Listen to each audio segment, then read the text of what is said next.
Hello, everyone, and welcome to today's webinar hosted by the International Society for the Prevention of Child Abuse and Neglect. In today's webinar, attorney and child abuse expert Roger Canaff will focus on the child sexual abuse that occurs within institutions.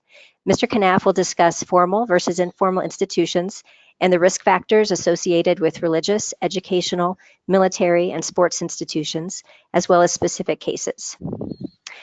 Right now, I have everyone on mute to avoid background noise. We welcome you to enter any questions or comments you have in the chat box throughout the presentation. The presenter will answer any questions at the end as time permits. Roger Canaff is an experienced child, adolescent, adult, and disabled victim legal expert. He has served as a prosecutor on child abuse and child sexual assault cases for the states of Virginia and New York, and as a legal trainer and consultant at the National Center for the Prosecution of Child Abuse at the American Prosecutors Research Institute, as well as for the U.S. Army, and now with Justice 3D. Based in New York City, he trains and consults internationally and comments on cases for various media outlets. Roger, we thank you so much for being with us today and sharing your insights. Now I will turn it over to you. Okay, terrific. Thank you very much. Thanks, Heather. Thanks to all of you for being here. I appreciate it. All right, here we go. So what we're going to talk about today, and again, thank you for the gracious introduction. What we're going to talk about today is child sexual abuse as it often plays out in the institutional environment.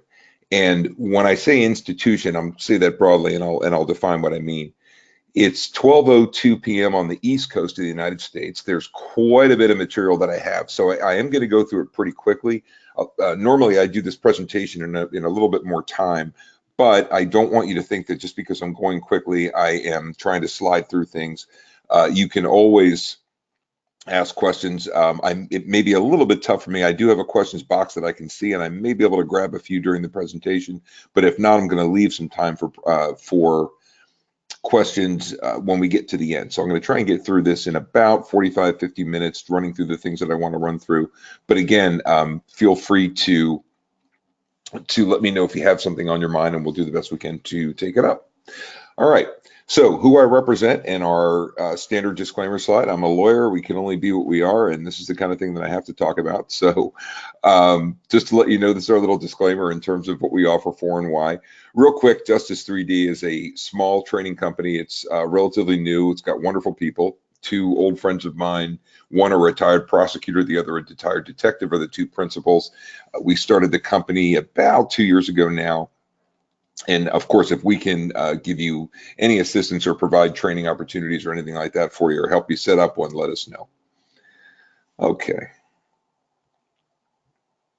All right, and also real quick, thanks and attribution. I always provide this to Victor Veith. Victor Veith is my mentor in child abuse investigation and prosecution. If you haven't met him or experienced him, I highly recommend it. He's just a wonderful guy.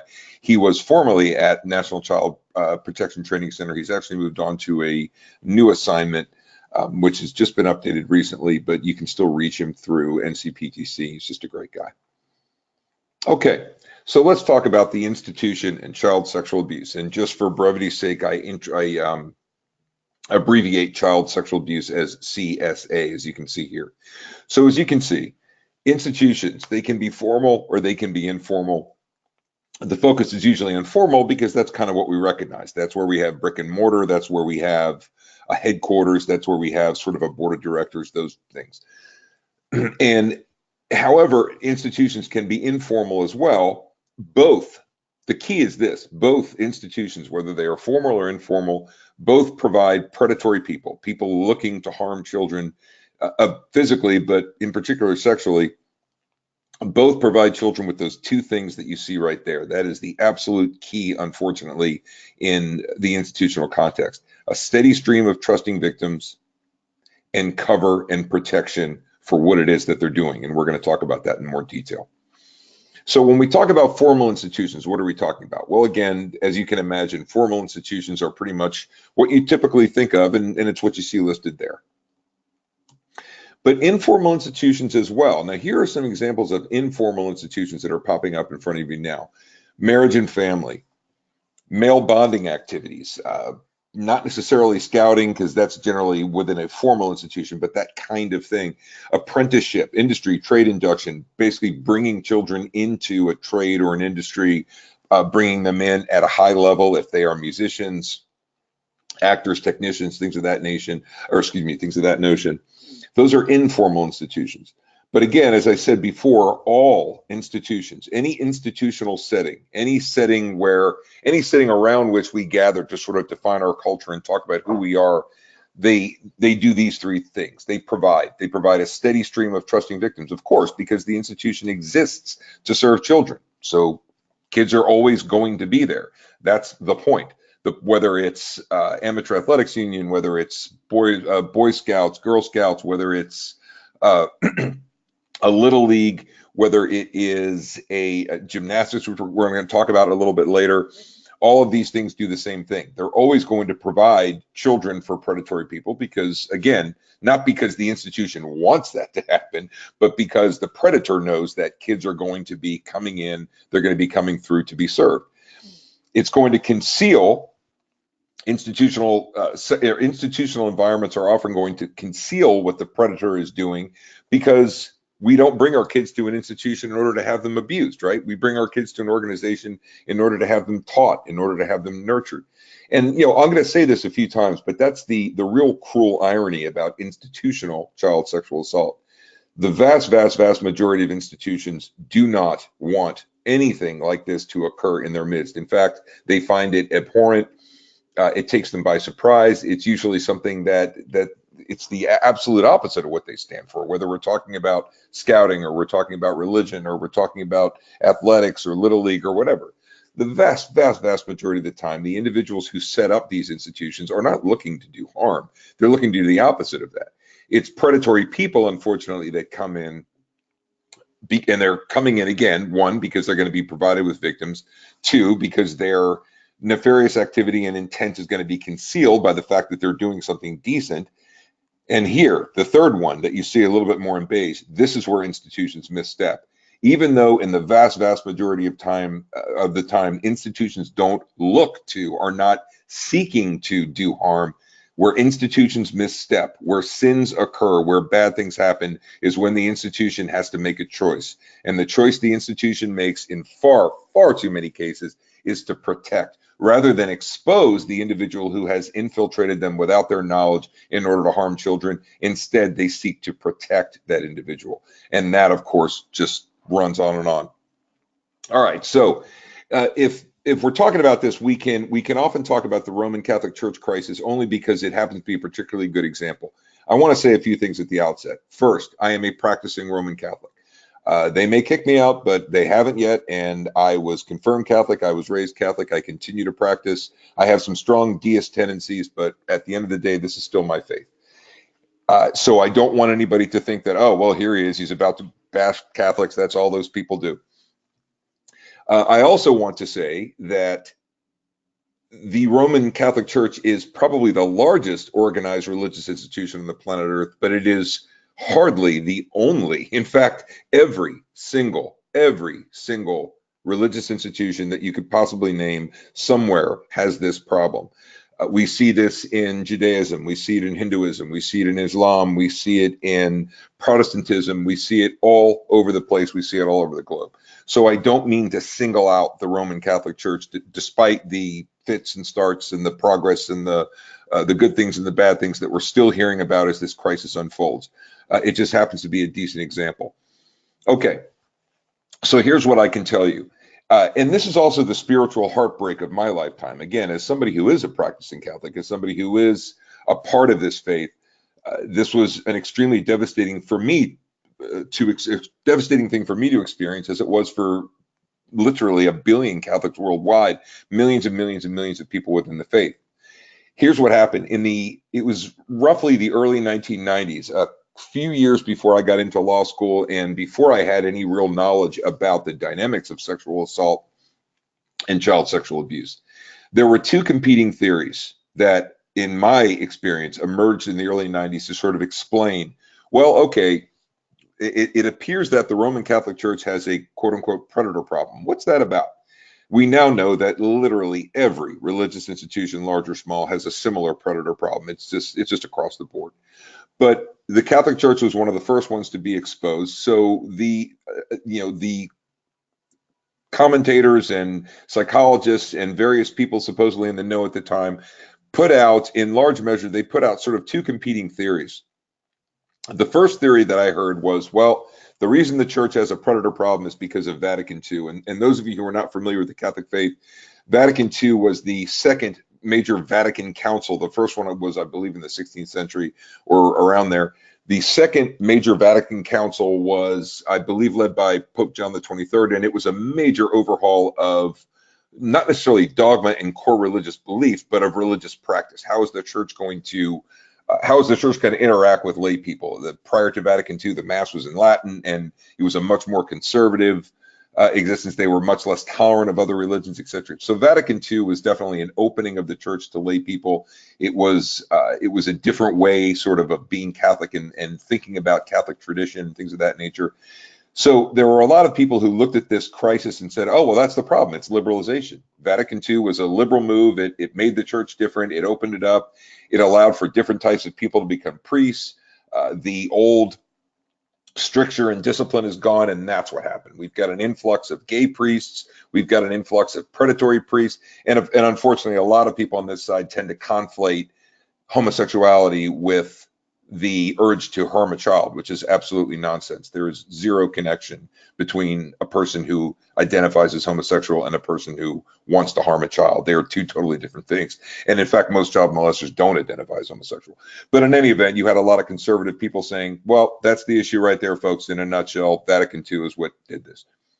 On the other hand, on the opposite side, were people who never liked the church to begin with. The first group, the Vatican II liberalization types, and they exist today. I have friends and family members that are this way.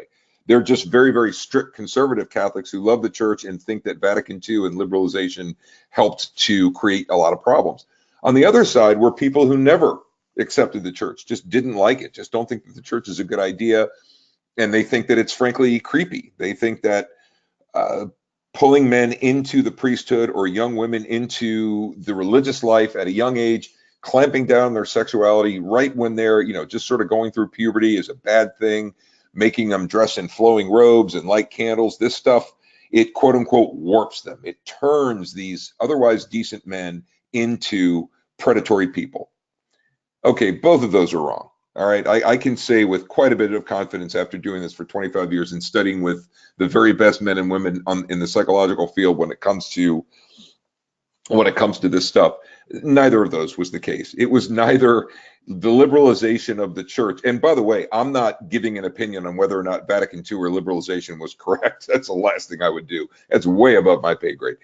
But I can tell you that the liberalization of the church, the fact that the church was becoming less dogmatic and more open, allowing lay people more power as to how religion played out in people's lives, that was absolutely not the problem. If anything, what we normally see, and this is across the board in any religion, is that the more the more structure is in place, the more strict it is, the more dogmatic and the more insular. Unfortunately, we often find that predatory people are attracted to that even more, because then adherents are sort of trapped. Well, where can they go? They're taught not to trust civil authority. They're taught not to trust outsiders. They're taught that all problems have to be solved within the group. Well, guess what? That makes predatory people a lot more powerful, and they can be even more attracted to those situations. So it certainly wasn't liberalization.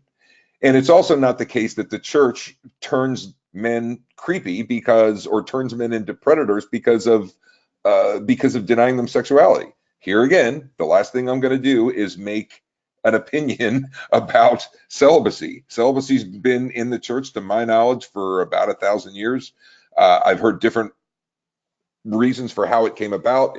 All of it is beyond the scope of this presentation and beyond the scope of my expertise. The last thing I'm going to do is say whether I believe celibacy is correct or incorrect. I have no idea. I just know that it is. But it too has nothing to do with the desire to hurt a child. Here is what happened. Historical church characteristics are why predators found it to be attractive. As you can see and as you can imagine, what the church has had for centuries is this: moral and spiritual authority. intense involvement with every aspect of daily life. As you can see, Catholic school, Catholic schools, Catholic hospitals, the various sacraments from baptism through rite of Christian burial, all of this stuff. So there was tremendous authority, tremendous involvement with daily life.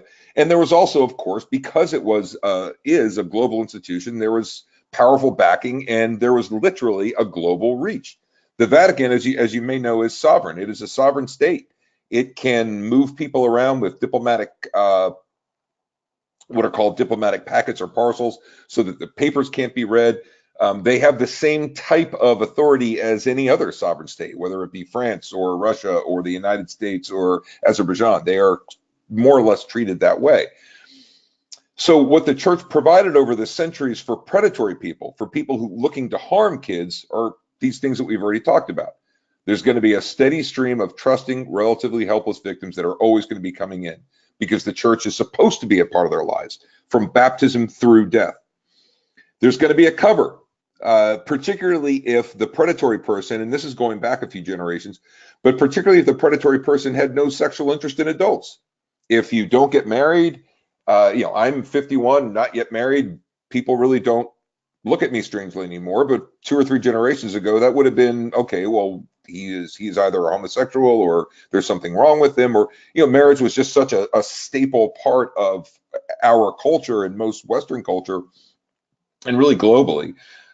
So an individual who wasn't looking to get married, and if the reason for that was because, well, their sexual attraction really runs to something very different, then they've got a cover within the Catholic Church because of celibacy. And then finally, and this is where the church misstepped. This, in my opinion, this is where, unfortunately, the church went wrong, just as many, many, many other churches and institutions have gone wrong and continue to go wrong. The institution, instead of identifying them, working with civil authorities, defrocking them, and removing them from the ministry, instead of doing that, we now know after 30 years of exploring this crisis that the Catholic Church became an institution that would protect those predatory people and move them around. Is it because they thought the abuse was funny or a good idea? No, almost definitely not. They just didn't know what else to do, and they were looking to protect sort of their brand and their institution above any other part of it, which is where any institution gets into trouble. So as you can see, it's not that the church was manufacturing predatory people. It's not that the church was building bad men and women. It became a magnet for people who were already that way, who flocked to the church in many situations in order to take advantage of those things I mentioned before: steady stream, a cover, and unfortunately an institution that would protect them. And we see this in any, again, I want to move away from the Catholic Church just for the sake of not seeming as if I'm picking on it. Any religious institution is going to have this. And if there is strict, intense dogma, if there are rules that can't be bent for adherence, if there's extreme power, unlimited power by the leaders within the group, we see this all the time. And again, please understand, we see this across the board. We see this in Judaism. Where I live in New York City, within the Orthodox and the extreme Orthodox Jewish community, we see it. We see it in, see it still in Catholic societies and Catholic sects that are particularly strict. We see it in Mormonism. We see it in Islam. We see it in Protestantism. We see it in evangelical churches. We see it everywhere. And here again, I need to disclaim again, I am not for a second saying that there's anything bad about intense dogma or strict guidelines in religion. That too is something that it's not my place to comment on. There's nothing wrong with dogma. There's nothing wrong with being strict about one's beliefs and how one lives life. But when we're talking about that relation to child sexual abuse, there is often a connection here again. Why? Because predatory people find those things to be attractive. All right.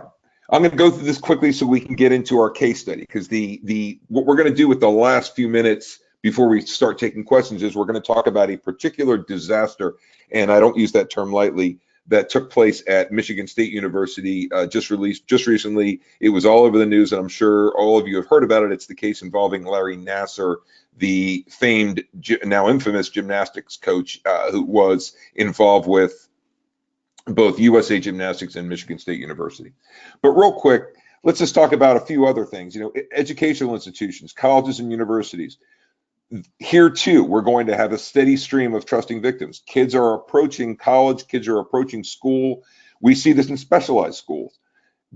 Schools for the deaf and blind, cognitive disabilities, kids who are legally compromised, kids who are going into lockup, corrections.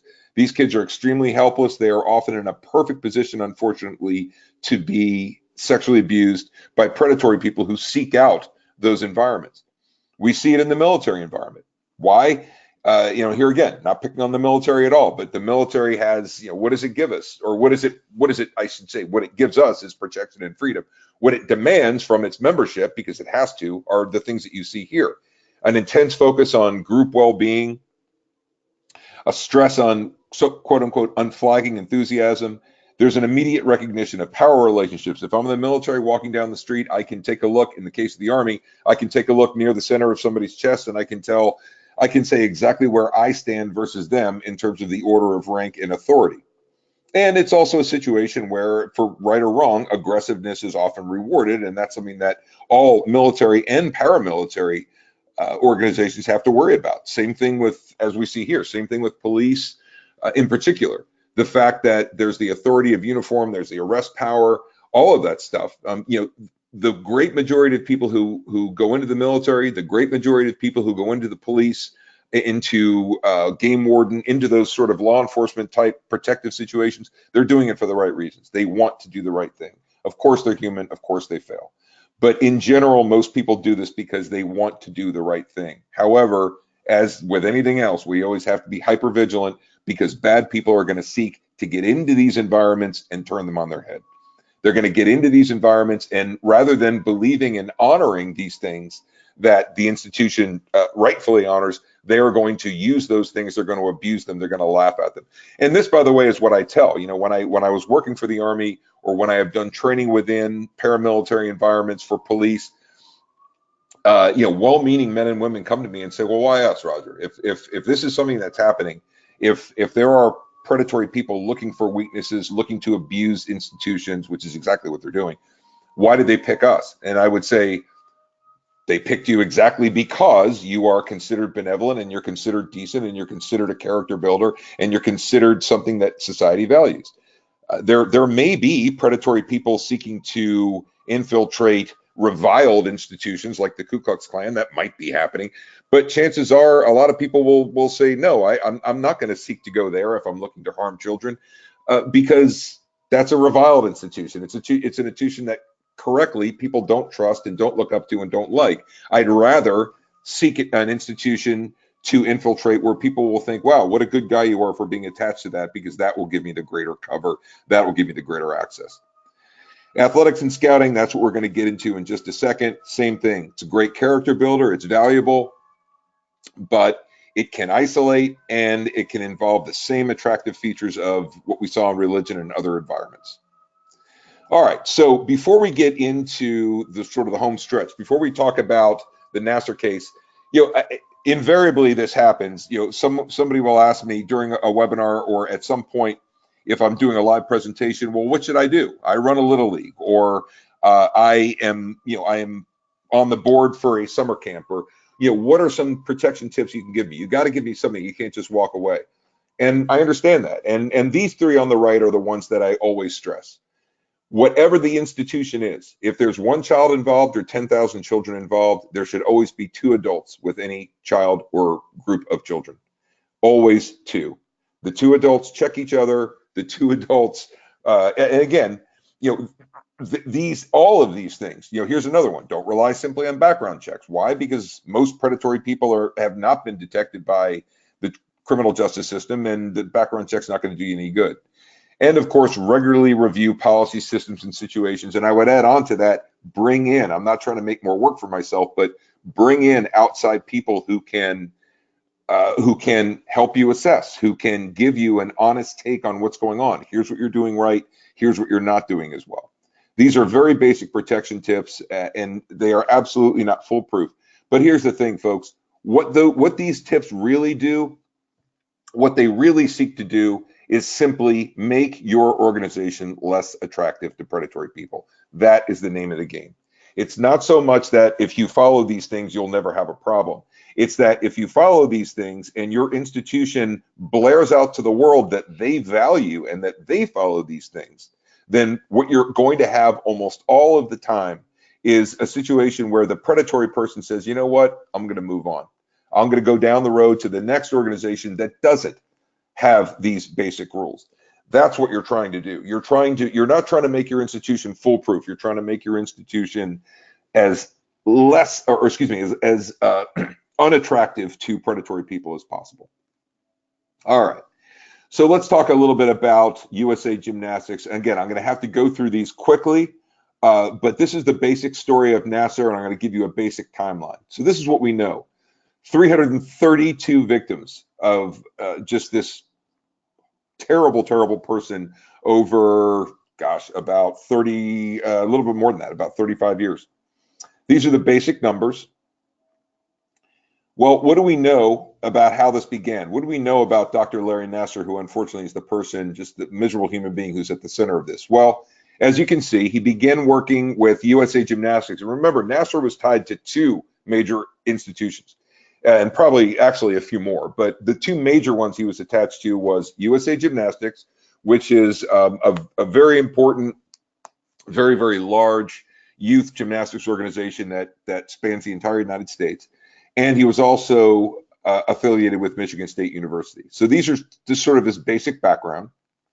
He was a national medical coordinator for USA Gymnastics, and he was a team doctor also. That's a smaller institution he was associated with at Holt High School, which is right near MSU. All right. Okay. Early instances. When we first began, not we, I should say, because frankly, almost none of us knew, but when the first stirrings that something was going on with this individual, here's what we had. In 1992, the first victim, and this victim is not yet identified, reported that Larry Nassar had abused her while he was then in medical school, or at least school for osteopathy. In 1997, it was Larissa Boyce, the first person who's identified, reported to the head of MSU gymnastics coach, and Kathy Klages was the person that she spoke to. Kathy Klages becomes a little bit more important. And then in 1998, another young woman claimed that, and this actually, I believe took place, this was like a family friend, this took place in the home. A young woman named Kyle Stevens said that she was made to watch Nassar masturbate and that he had rubbed his penis against her feet.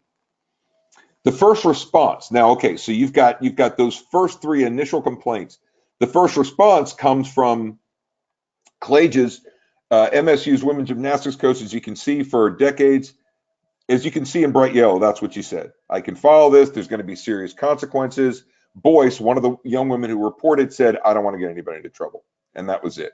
So the first institutional response, as you can see, was cold, and Klages deserves responsibility for that. In 1999, you can see Christy Achenbach, another athlete, told her coach, that woman was a young woman named Kelly Burt, who was a one-year assistant. Burt, excuse me, much as I try to get him out, I always find a typo in here somewhere. It should be B-E-R-T, not B-A-R-T. Bart says he's an Olympic doctor. He should know what he's doing. Now, Burt denies remembering saying this, but that's what the victim in the case remembers. Moving forward to 2000, we see Tiffany Lopez, who reports to another person who became somewhat significant, a trainer named Destiny Teachnar-Hauk. Hawk discouraged her. Here we go. She said, this is going to cause a lot of heartache. It's going to cause a lot of trauma. Why would I want to drag him? Meaning, why would you, Tiffany Lopez, want to drag Dr. Nassar through this? And by the way, Nassar always instructed them to call him Larry. They weren't really supposed to call him doctor, et cetera, et cetera. Okay. Now, in 2014, keep this in mind. The same woman, Destiny Teachnar-Hauk, she was involved in one of the initial investigations, which of course happened pitifully late. But in 2014, she said, well, there were no complaints against Nassar that she knew of. Teachnar-Hauk was either extremely obtuse or probably not telling the truth. We're not sure which one. Now, in the mid-2000s, again, we're way before 2014, a few other things take place. reports are made to a clinical psychologist, a guy named Gary Stolick. Stolick is a clinical psychologist who works with and actually above Nassar. And what comes to his ears is that Nassar's using child's feet to stimulate himself. So when Stolick heard about this, he said, well, let's talk to the child who's reporting this, and let's have her and her parents meet with him and Nassar. Nassar simply denies, oh no, I'm not sure what she was thinking, but I certainly didn't use her feet I didn't bump my penis up against her feet or bump my crotch up against her feet. And the child's parents unfortunately seem to take Nassar's side. Moving on then, in Meridian, now again, Meridian is near Holt. All of these towns are near Michigan State. What we saw in 2004, as you can see, Breon Randall Gray reported to police actually. So rather than reporting to MSU, Breon and her mother reported to police. A few weeks later, police asked the victim in the case, Randall Gray, and her parents to meet with Nassar. Again, these people are arranging sit-downs with the predatory person. At the time, police and the parents believed Nassar. The police report is not forwarded to MSU, and it's not forwarded to any sort of a prosecuting agency. Finally, the very first action that we see on this case. Now remember, we're talking about from what we know, serious child sex abuse that began in 1992. We're now in 2014. So we're talking about, we're talking about 14 plus 8. That's why I went to law school, because I can't do math. But we're talking about 22 years now of pretty serious complaints being leveled in a bunch of different places. So we see a young woman named Amanda Tomashaw, who's a MSU alum. She tells a guy named Jeff Coven, who's involved with MSU, about sexual misconduct by Nassar upon a visit to him. Coven does his job, reports to the University Title IX office, which he's obligated to do. She also reports to MSU police in May of 2014. Now, at this point, and this becomes important a little later, this is when reports reached the woman who was then president, the beloved Lou Anna Simon, who had been president of MSU for quite a while, very powerful individual. And she was one of the individuals who ended up losing her position in the wake of this crisis. So because of the doctor who did the right thing, Dr. Covan, there was a Title IX investigation created, and it included what you see here, interviews with the victim who reported Dr. Covan, her mother, and 3 other friends who basically said the same thing. Now, as part of the Title IX investigation, Nassar was also interviewed. And in addition to that, a few other people. As you can see here, 3 doctors, all female, one Brooke Lemon, one Lisa DiStefano, and one Jennifer Gilmore, and also, remember, Destiny Teachnar-Hauk, the person who said at this time in 2014, yeah, no, we never received any complaints about him. Keep in mind, they all had ties to Nassar. That's basically the last bullet that I had on here. These individuals were all involved with Nassar on a friendly basis. Okay, so the 2014 Title IX investigation report unfortunately went nowhere. It was concluded at that time that Nassar's behavior were medically appropriate, despite Amanda Tomashaw's claim that Nassar had massaged her breast and vaginal area. And despite her saying that I had to pull his hands away from these parts of my body, despite that, the report concludes that what Nassar's doing is okay. He's cleared, but it is noted in the report that his treatments were causing quote unquote unnecessary trauma. Now, this is really terrible. Moore, the person who at the time was the Title IX coordinator, who still works at MSU, by the way, she's still in the counsel's office. She prepared 2 reports, and here's the kicker: she withheld one of those reports in the one that she gave to the victim in the case. Tomashaw was the victim. Here's what Moore told her employers at MSU: "We find that whether medically sound or not, the failure to adequately explain the procedures, such as these invasive, sensitive procedures, is opening the practice up to liability and exposing patients to unnecessary trauma based on the possibility of perceived inappropriate sexual misconduct." So Moore basically tells her employers, yeah, there may be an issue with liability here. And by the way, just as a quick aside, what Nassar claimed to be able to do. It was basically it had different names, but I guess the principal one was an intravaginal massage, more or less. There were a couple of other medical terms for it, but the idea was that the treatment provider would actually insert fingers into the vagina of these girls and massage an area of the vaginal wall, which would apparently loosen up muscles and allow for the relief of cramping and things, particularly in young women, girls who were gymnasts and whose thigh muscles had been extremely well developed. So she also says, Moore also tells her employers, in addition, we find that the failure to obtain consent, because, I mean, we were getting, at this point, they're getting report after report.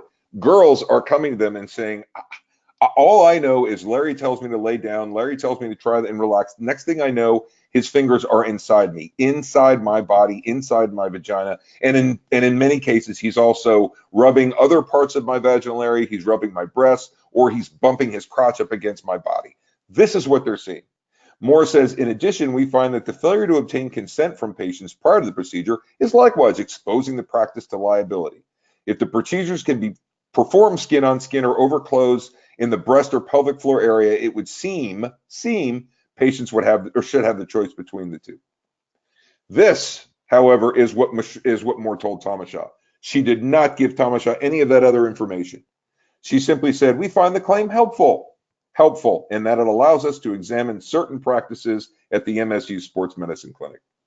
Folks, this is despicable. I don't mind saying, I say it without hyperbole, I say it without being overly passionate, but this was a despicable act.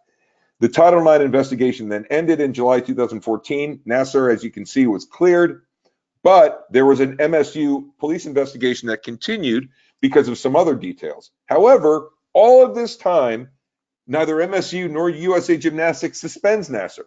He's still putting his hands on girls. Now, after the Title IX investigation, Dr. William Strample, who later became infamous himself for some other misdeeds,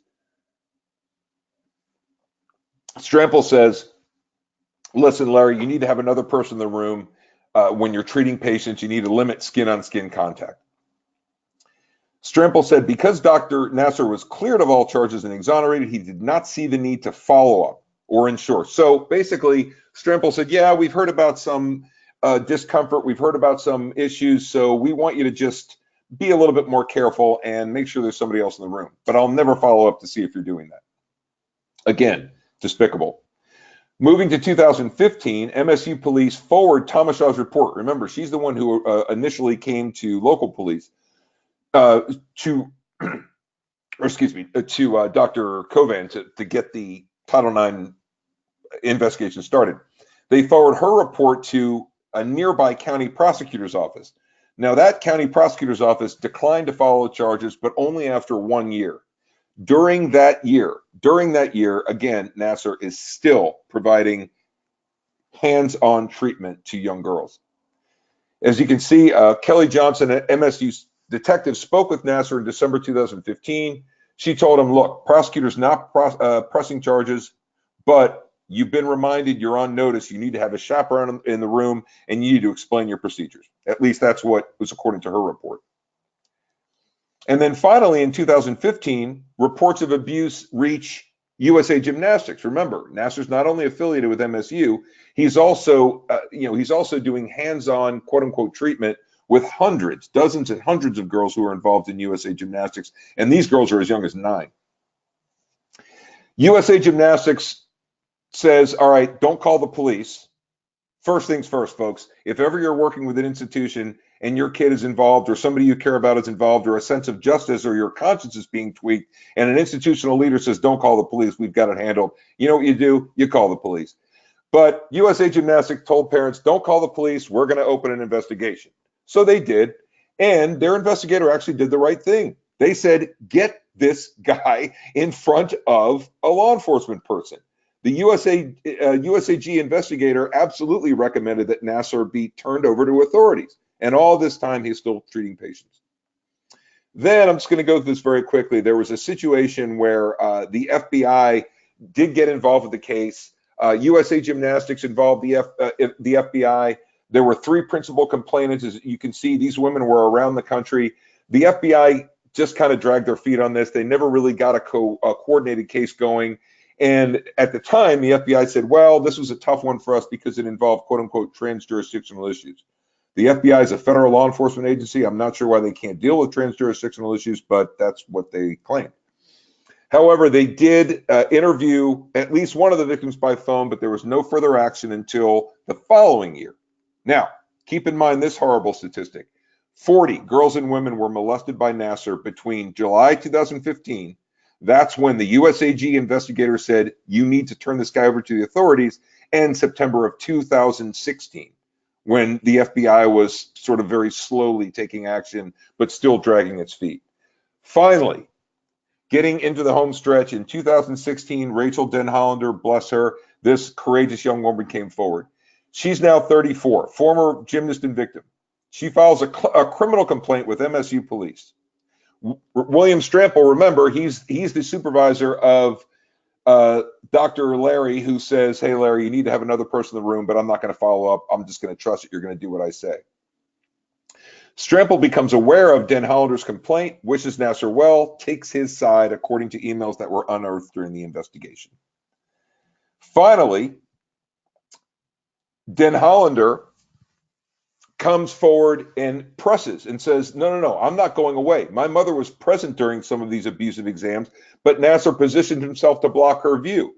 Nassar was unbelievably manipulative, had all sorts of things covered in terms of his ability to make it seem as if he wasn't doing anything, that he wasn't doing anything abusive when he absolutely was.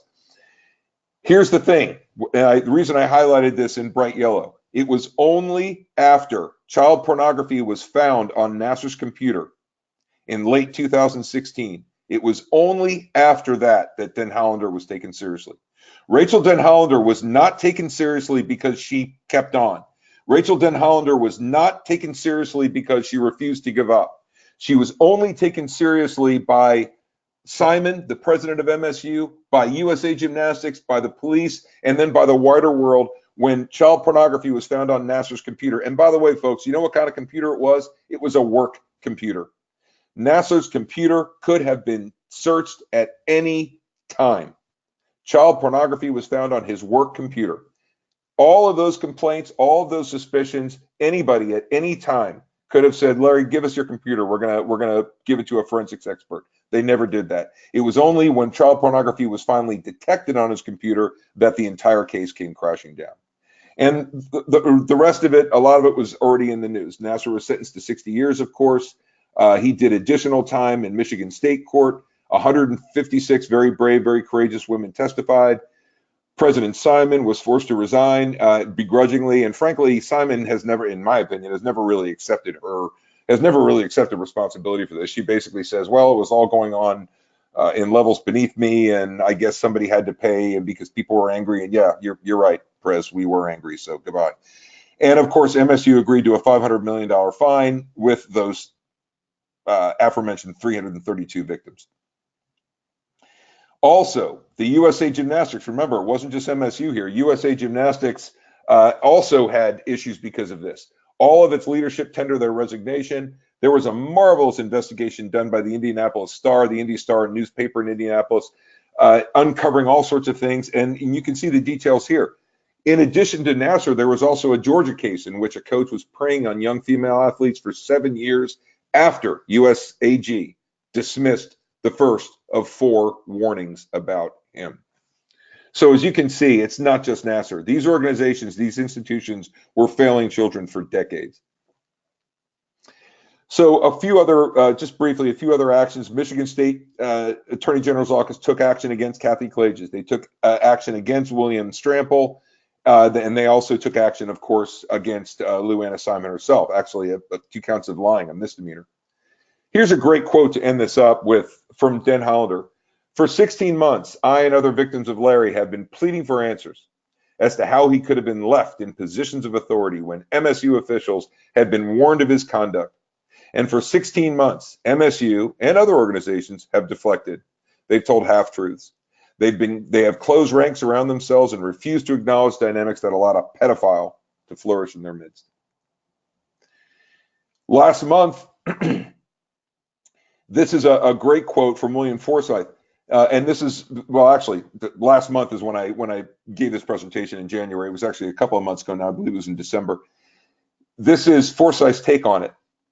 Unfortunately, the university failed to live up to this pledge by issuing misleading public statements, drowning investigators in irrelevant documents, waging needless battles. So see, I don't need to read all of this to you. This is what MSU is still doing. This is what they were doing as of December of 2018. Forget about December of 85 or 75 or 65 or 55 or 2013. This is what MSU is still doing, fostering a culture of indifference towards sexual assault motivated by its desire to protect its reputation.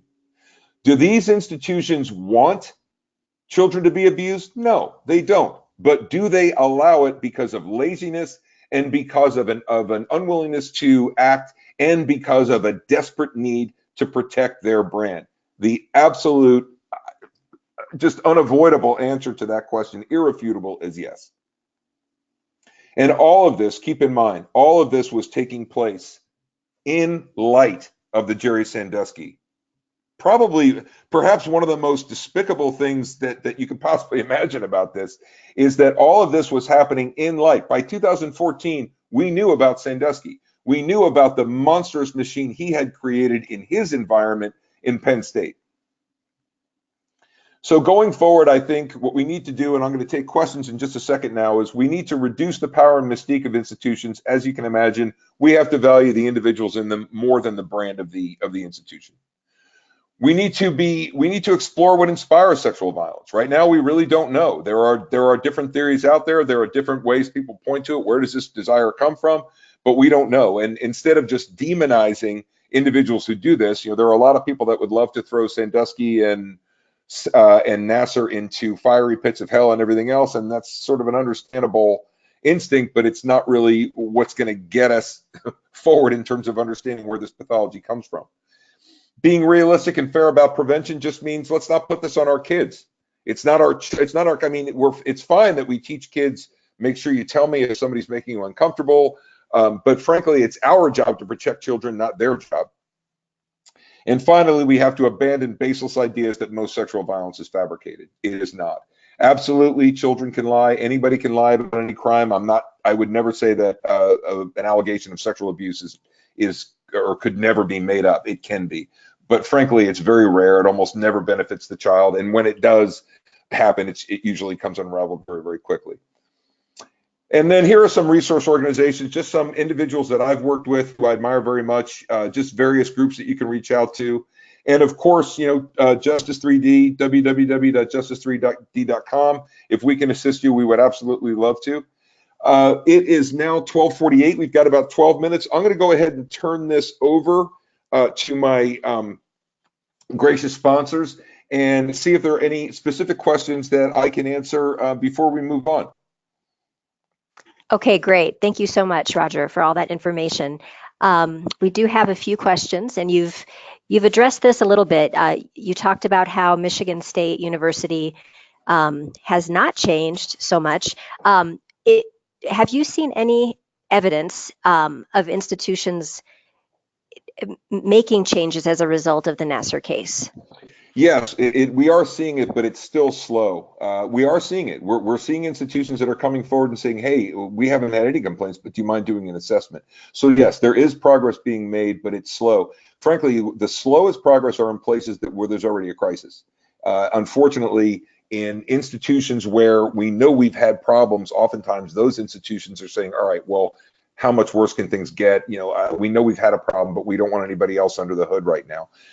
We actually get more buy-in from institutions that are newer or they're nascent, that are really just getting started. So we are seeing progress, but it's too slow. Okay. And you talked quite a bit about, why institutions want to protect themselves from these kinds of claims. Can you talk a little bit, though, about why you think people who work at these institutions, employees, also feel the need to protect when they know something's going on? Well, I think a lot of it is just human nature.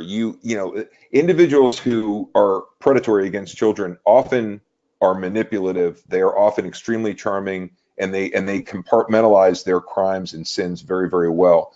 Larry Nassar was a perfect example of that. He was a jokester. He was a funny guy. He was a goofy uncle. He was the kind of guy that very few people would believe was capable of something like this. And I think it's just human nature. You get into a situation with somebody, you see them every day, and you say to yourself, there's no way this guy could never harm a child. So I think a lot of it is human nature. I mean, I think in some institutions, there's also a, hey, this is my institution also. I have given my life to this institution. I need to protect it. And that, unfortunately, just becomes the overriding instinct. And the higher up an individual goes in the institution, I think the more that instinct, unfortunately, begins to take over. Okay. You talked a bit about some advice for victims or people who know that this is going on.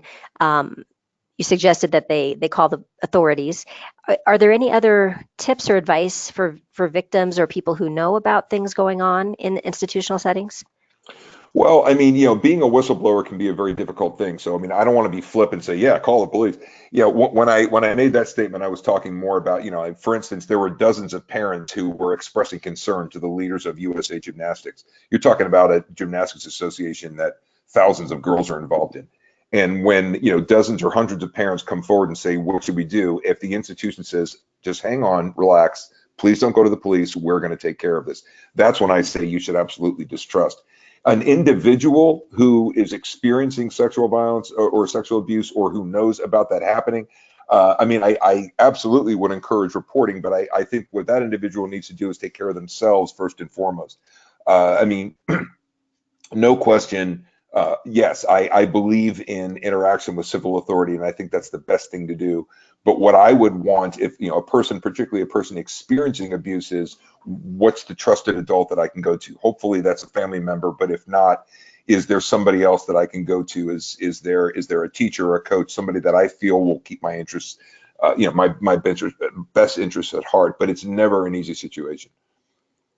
Okay. Here's a question about religious groups specifically. Religious groups also have a moral blanket of trust. What is the most effective authority, FBI, local police, or who is best equipped? And to follow up on that too, you mentioned a little bit about the FBI and the Larry Nassar case didn't really do what they should have done either. Is it a lack of resources or? Yeah, I don't think so. I think in the FBI, again, I'm not going to bash the FBI either. I think it was unfortunate and frustrating that the FBI took as long as it did. The FBI is a storied organization. I think they do, or agency. I think they do a lot of great work. I think in that particular situation, it just wasn't real enough. The individual reporters were in different places. Nassar still had a sterling reputation. I would not say that federal is better than state is better than local. Unfortunately, I wish I could give a better answer, but it really depends. There are some situations where, yeah, going to federal law enforcement is going to be, but federal law enforcement since 9/11 has to be focused on terrorism. So to some extent, I think there is often a resource issue.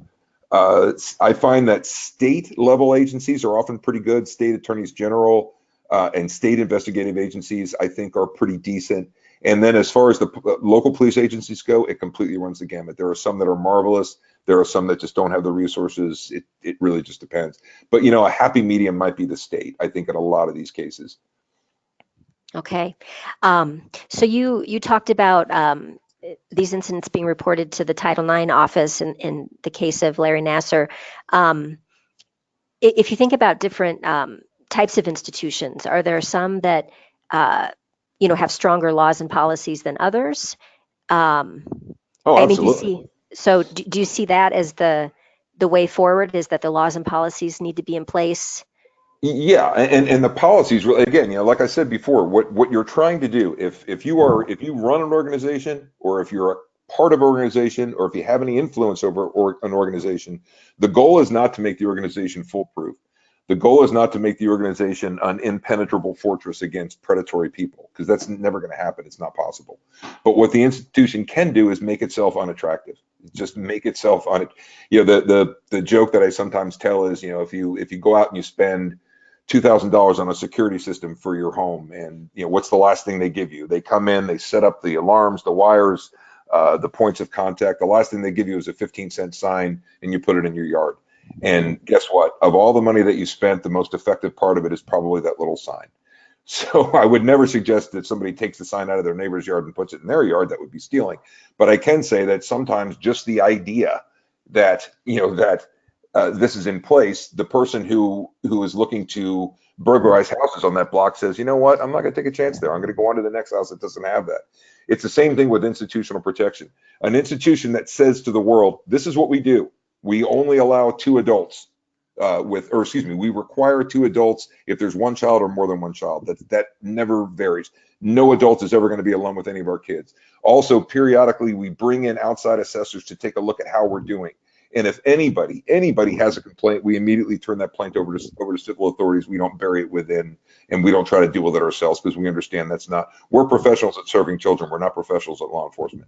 An institution that does those 3 things becomes very unattractive to predatory people, and that's the name of the game. Here's a question about the Catholic Church. What's your perspective on the response by the Pope regarding church abuse? And is there anything you can say about what could be done at the community level to prevent? Well, I think this Pope, I think, has probably been, this Pope's reaction to the abuse crisis has been more satisfying for me than certainly previous, I don't want to say papal administrations or what the terminology is, but certainly I know in the past the issue was, well, we got to keep homosexuals out of the priesthood. And as I said before, that's not the issue. There's no connection between the two. If the Catholic Church doesn't want homosexuals in the priesthood, then they can pick another rationale for it, but it has nothing to do with abuse. I do think this Pope is taking it seriously. I do think he's trying, but again, there are just layers upon layers upon layers that are going to have to be sort of processed and gotten through. And I think one of the things that the church is going to have to deal with is that there's going to be a tremendous amount of financial liability, which is really what scares a lot of parts of the Catholic institution. The idea that, well, if we allow these former victims to sue, if we allow monetary compensation, it's going to destroy the whole thing. There's going to be all these false reports, and again, false reports, they do happen, but they're not nearly as common as some of the detractors would indicate. In terms of what the lay folks can do, I think the laity definitely has a place. I think if there's a church-sponsored organization, a field trip, anything, I think parents should be involved. I think they should offer their help to the religious leadership and say, hey, we're here. If you want to make sure that there's 2 parents to every kid, here we are. Utilize us. Okay, great. And this is probably going to be our last one. Here's a question asking you to take the international perspective for a moment. We talked about a little bit about it earlier, how this information translates to international contexts, and particularly in regards to prevention and reporting. Is there something you can say about that? I'm sorry, could you repeat it real quick? Sure. We have someone, saying that the information that you've given is mostly U.S. based, and so she's wondering how this can relate to an international application. Okay, that's a great question. Yeah, obviously I don't have a tremendous amount of expertise with regard to law enforcement in other countries outside the United States. There's a few things that I know, there's a few things that I've seen, but I wouldn't discuss it. What I can say is that the pathology is the same. The pathology is the same. This is about human nature. It is not about, in Great Britain, the abuse of children is completely different than it is in Dubai or than it is in Indonesia. The underlying, I can say this with some confidence, the underlying pathology is really the same. It's individuals who grow up, they are disordered sexually, they are looking for, their sexual appetites are different, and they are deciding to act out against children, and they are going to find a way to do that. And the institutions may look different across the globe, but the bottom line, the pathology that is behind it is going to be the same, and many of the approaches are going to be similar. No matter where the institution is, it can be in East Asia, it can be on the Indian subcontinent, it can be in Europe, it can be in Des Moines, Iowa. The same things are going to be at play. Making sure that more individuals are there to watch children so that no adult is alone with them, making sure that the institution is transparent and doesn't allow, whether it's religious doctrine or any other sort of stricture, to interfere with the with the honest assessment of how it's working. Those types of things are going to work across the board. Where it's going to get very different is when law enforcement comes in. But again, because law enforcement differs around the globe, but law enforcement, I believe in some ways that by the time law enforcement comes in, there's already been a failure. The institution can seek to protect itself by doing things that law enforcement doesn't have to be involved with. And in fact, they very, very much should, in hopes that they never have to involve the authorities. Okay, great. Well, I want to take a moment to thank you, Roger, for being with us today, and thank you to everyone who attended and for your questions. A recording of this webinar and a PDF version of the slides will be available within 24 hours on the ISPCAN website. We encourage you to become a member of ISPCAN so we can continue having informational webinars like these in the future. If you are interested in presenting a webinar or have ideas for topics for our webinar series, please contact us at resources@ispcan.org. Thank you all again for your time today, and we hope you have a good day or night, depending on where you are. Thanks very much. Exactly. Thank you all. Okay, bye-bye. Bye-bye.